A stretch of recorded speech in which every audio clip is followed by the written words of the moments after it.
그런즉 내가 너희에게 쓴 것은 그 불의를 행한 자를 위한 것도 아니요 그 불의를 당한 자를 위한 것도 아니요 오직 우리를 위한 너희의 간절함이 하나님 앞에서 너희에게 나타나게 하려 함이로라. 이로 말미암아 우리가 위로를 받았고 우리가 받은 위로 위에 디도의 기쁨으로 우리가 더욱 많이 기뻐함은 그의 마음이 너희 무리로 말미암아 안심함을 얻었습니다. 내가 그에게 너희를 위하여 자랑한 것이 있더라도 부끄럽지 아니하니 우리가 너희에게 이른 말이 다 참된 것 같이 디도 앞에서 우리가 자랑한 것도 참되게 되었도다. 그가 너희 모든 사람들이 두려움과 떨므로 자기를 영접하여 순종한 것을 생각하고 너희를 향하여 그의 심정이 더욱 기뻤으니 내가 범사에 너희를 신뢰하게 된 것을 기뻐하노라. 아멘. 우리가 고린도후서를 계속 묵상하고 있습니다. 오늘 본문에 보면은 사도 바울은 신앙으로 고린도 교회 교인들에게 권면을 할 때 칭찬과 책망을 같이 한 것을 볼 수가 있습니다. 여러분, 어떻게 보면은 이 책망과 칭찬은 바울이 목회하는데 목회 철학이자 목회 원칙이라고도 할 수가 있는 것입니다. 여러분, 성경에 보면은요, 하나님께서도 사람들에게 책망하실 때가 있었고 또한 동시에 칭찬을 하실 때도 있었던 것을 볼 수가 있습니다. 그러므로 책망과 칭찬은 신앙의 성장에 있어서 중요한 두 가지 요소라고 할 수가 있는 것입니다. 오늘 고린도서 7장 12절 말씀을 좀 더 쉬운 현대인의 성경으로 한번 읽어드리도록 하겠습니다. 내가 여러분에게 편지한 것은 잘못을 범한 사람과 그 피해자 때문이 아니라 우리에 대하여 여러분이 얼마나 열심히 얻는가를 하나님 앞에서 여러분에게 분명히 알려주기 위한 것이었습니다. 우리가 잘 알다시피 사도 바울은 고린도 교회 문제들, 잘못들에 대해서 편지를 통해서 권면을 했습니다. 거기에는 당연히 잘못한 것에 대해서 이야기할 때 책망이 들어갔겠죠. 오늘 본문의 말씀도 바로 책망을 통한 권면의 말씀이라고 볼 수가 있습니다. 여러분, 책망은 범죄하거나 잘못한 사람에게 내리는 징계입니다. 우리는 되게 잘못을 했을 때에도 징계가 없기를 바랍니다. 그러나 그것은 바람직하지 못한 마음입니다. 만일 잘못했음에도 불구하고 하나님의 징계가 없다면 그것은 큰일이라고 할 수가 있습니다. 내가 잘못을 했어요. 신앙적인 잘못을 했습니다. 그런데도 징계가 없다. 그것은 내 신앙에 있어서 큰일이 일어났구나. 뭔가 잘못됐다. 이렇게 우리가 생각해야 된다는 것입니다. 그것은 하나님께서 그 사람에게 대하여 무관심하다는 증거이기도 하기 때문입니다. 그 사람이 버림받았다는 뜻도 될 수도 있습니다. 그러나 책망과 징계가 있다면 그것은 하나님께서 지금도 나를 아들과 같이 사랑하셔서 연단시키시며 부르시는 그러한 증거라고 볼 수가 있습니다. 내가 신앙생활할 때 뭔가 잘못을 했어요. 징계를 받고 권면을 받고 누군가에 대해서, 물론 목회자를 통해서도 그렇고 구역장님들을 통해서 또 권사님이나 또 신앙적인 선배들에게 권면하는 징계를 받는다. 그러면 아직도 하나님께서 나를 사랑하시고 계시는구나, 내가 돌이키기를 바라시는구나, 이런 마음이 우리 안에 있어야 된다는 것입니다. 그러므로 우리는 책망과 징계를 받을 때에 그것이 너무 가볍다고 경히 여기지 말아야 합니다. 또 동시에 징계가 너무 크고 무겁고 고통스럽다고 낙심하지도 말아야 합니다. 그럴 필요가 없다는 거예요. 책망과 경고하는 징계는 크든지 작든지 간에 하나님께서 사랑하심으로 연단시키시고 우리를 올바로 빚어 나가시기 위한 목적으로 그렇게 사용하신다. 이렇게 우리의 마음 가운데 순종하는 마음으로 받아들여야 될 줄 믿습니다. 징계와 책망으로 하나님께 귀하게 쓰일 때 더 큰 것으로 우리가 빚어져 가는 것입니다. 그러므로 하나님의 징계와 말씀을 통한 신앙의 지도자의 책망은 감사함으로 받아야 됩니다. 우리가 신앙생활을 하다 보면은 어떤 분은 오늘 내가 목사님한테 혼났어 이렇게 생각하시는 분들이 있어요. 왜 그럴까요? 그렇죠. 내가 혼나는 것은 아직도 하나님께서 나를 사랑하시는구나, 이렇게 마음 먹어야 됩니다. 어떤 분들은 사랑하는 마음으로서 이렇게 징계하고 권면할 때 그것을 통해서 내가 시험 당했다, 내가 시험 받고 있다, 그렇게 생각하시는 분도 있어요. 참 안타까울 때가 있습니다. 목회자의 입장에서 그분이 잘못했을 때 어떻게 됩니까? 그렇지요. 돌이키고 회개하고 돌아올 수 있도록, 또 바른 신앙을 가지고 신앙생활 할 수 있도록 권면해 줘야 되는데, 그것을 그렇게 얘기를 했을 때 그것을 시험을 받았다, 또 낙심하고 그런 일이 벌어진다면은 누구한테 손해일까요? 그렇죠. 잘못한 사람에게 손해지요. 오늘 본문 12절에도 우리 다시 한번 보도록 하겠습니다. 바울은 책망에 대해서 말합니다.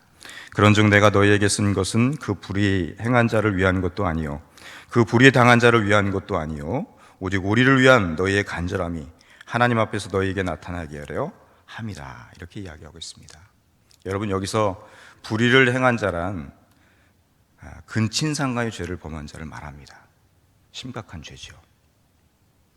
그 내용이 바로 고린도전서 5장 1절의 말씀입니다. 너희 중에 심지어 음행이 있다함을 들으니 그런 음행은 이방인 중에서도 없는 것이라.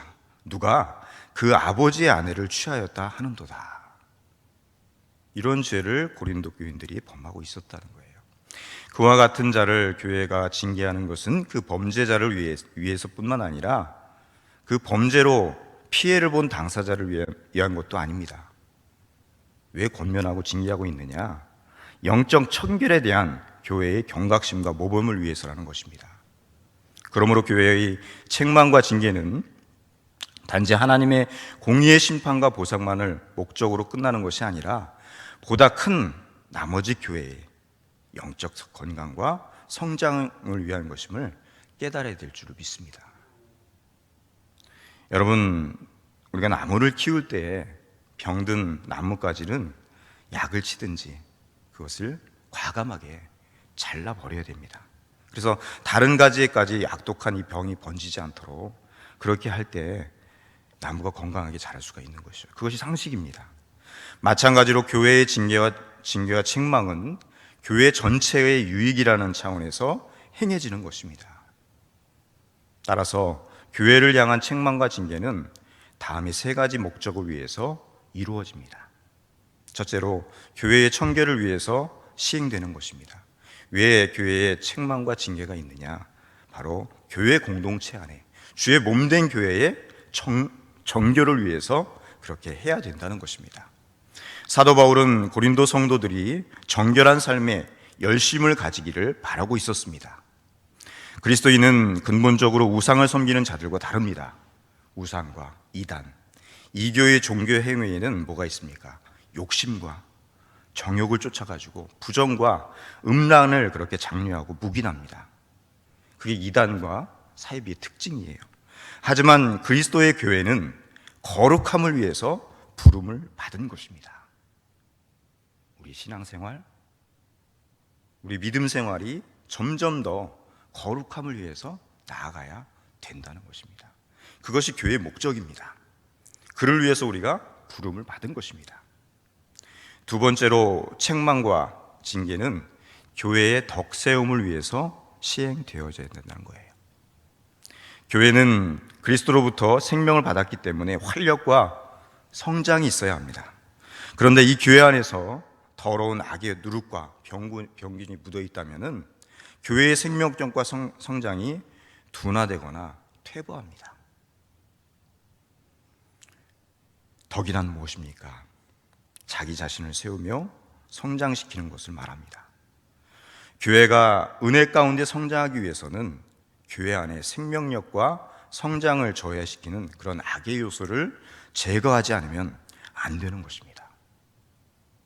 그래서 책망과 징계가 필요한 것입니다. 마지막 세 번째로 책망과 징계는 교회의 사명인 복음 증거의 사명이 방해받지 않도록 회방을 받지 않게 하기 위함입니다. 여러분, 교회는 산 위에 있는 등대와도 같습니다. 세상은 성도들의 착한 행실을 통해서 하나님을 이해합니다. 그리고 하나님을 받아들입니다. 그래서 성경은 성도 한 사람 한 사람이, 저와 여러분 한 사람 한 사람이 빛이라고 말씀을 하고 있습니다. 그러므로 빛된 삶을 살아야 할 성도들이 어두운 죄악의 삶을 멀리하기 위해서 조금이라도 어두움으로 기울어질 때마다 우리는 책망과 징계를 통해서 정신을 차리도록, 신앙의 정신을 차리도록, 또 회개할 수 있도록, 그리고 고침받아서 본래의 사명으로 되돌아갈 수 있도록 그렇게 하는 것입니다. 본문의 13절부터 16절까지는 칭찬에 관한 내용을 담고 있습니다. 본문의 분량으로 볼 때 사도 바울도 책망보다는 칭찬을 많이 한 것을 볼 수 있습니다. 칭찬은 격려가 되며 전진하는 일에 있어서 대단히 크게 추진력을 발휘합니다. 우리가 일을 막 하지 않습니까?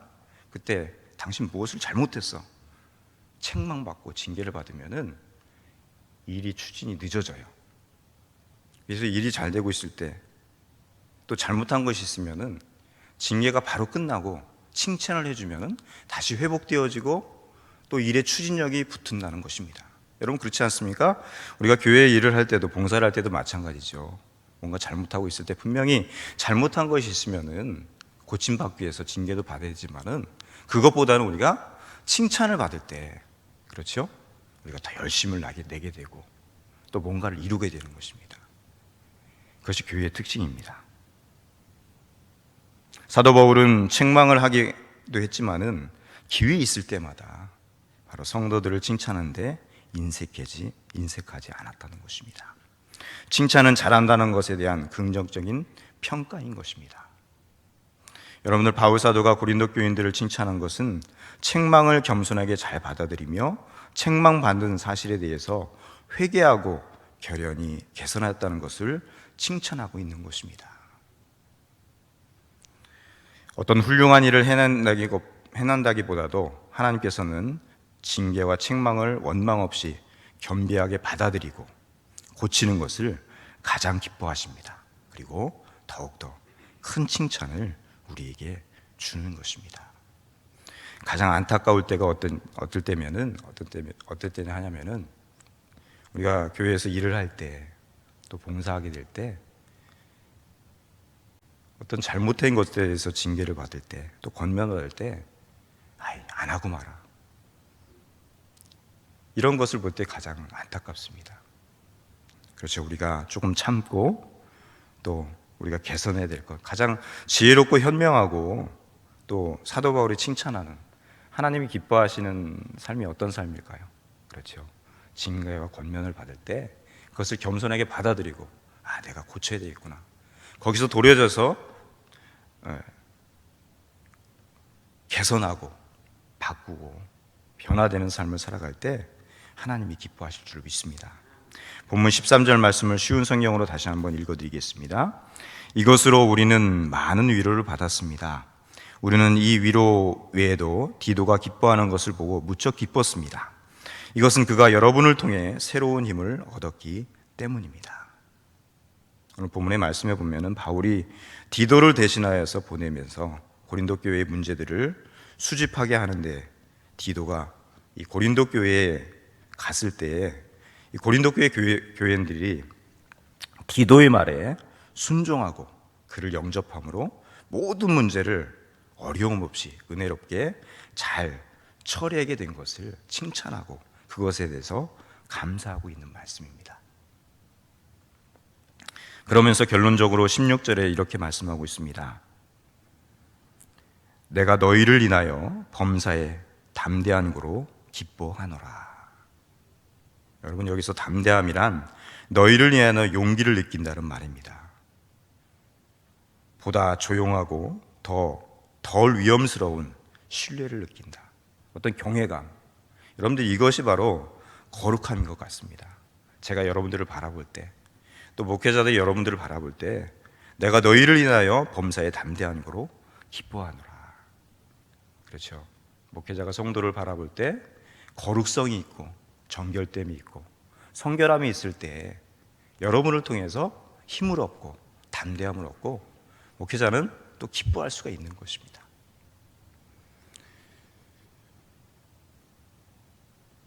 우리 사이에는 아무런 간격이 없어서 얼마나 기쁜지 모르겠습니다. 다시 한번 여러분을 완전히 신뢰할 수 있게 된 것입니다. 이런 뜻을 포함하고 있습니다. 이렇게 죄를 버리면은 사람이 신뢰를 회복하게 되는 것입니다. 말씀의 결론을 맺습니다. 여러분, 우리 주위에는 아직도 연약한 사람들이 있습니다. 믿음에 연약한 사람들. 동시에 악을 가까이 하고 살아가는 사람들도 있습니다. 쉽게 말하면 죄를 짓고 살아가는 그리스도인도 있다는 것입니다. 이럴 때 어떻게 해야 합니까? 하나님께서는 죄를 보고 그냥 지나치지 않습니다. 그러므로 교인들은 동료 교인들의 모순이나 죄에 대해서 신속히 그것에 대해서 민감한 반응을 보여야 됩니다. 죄를 가지고 있으면은 어떤 애호나 신뢰가 내려놓고 그 죄에 대해서 사도 바울과 같이 칭찬과 권면과 책망을 통해서 돌아올 수 있도록 그렇게 붙들어 줘야 된다는 것입니다.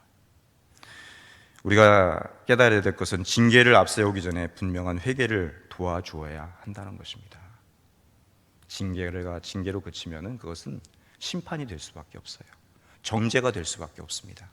현명한 그리스도인은, 성숙한 그리스도인은 누가 잘못을 했으면은 그가 회개하고 돌아올 수 있도록 기도해주고 도와줘야 된다는 것입니다. 그런 책임이 우리에게 있다는 거예요. 이에 대해서 갈라디아서 6장 1절은 이렇게 말씀하고 있습니다. 형제들아, 사람이 무슨 범죄한 일이 드러나거든 신령한 너희는 온유한 심정으로 그러한 자를 바로잡고, 우리 안에 온유한 심령을 가지고 범죄한 형제들을 바로잡으라고 그렇게 사도 바울은 권면하고 있습니다. 이렇게 해서 죄를 버리고 회개하면은 하나님과 사람과의 교제가 회복되고 신뢰가 회복되어지는 것입니다. 여러분, 오늘 사도 바울과 같이 책망할 일과 칭찬한 일을 잘 분별하여서 우리 양일교회 안에, 이 신앙의 공동체 안에서 영적인 성장과 기쁨을 누리시는 하나님의 자녀들이 다 되실 수 있기를 주님의 이름으로 축원합니다. 기도하겠습니다.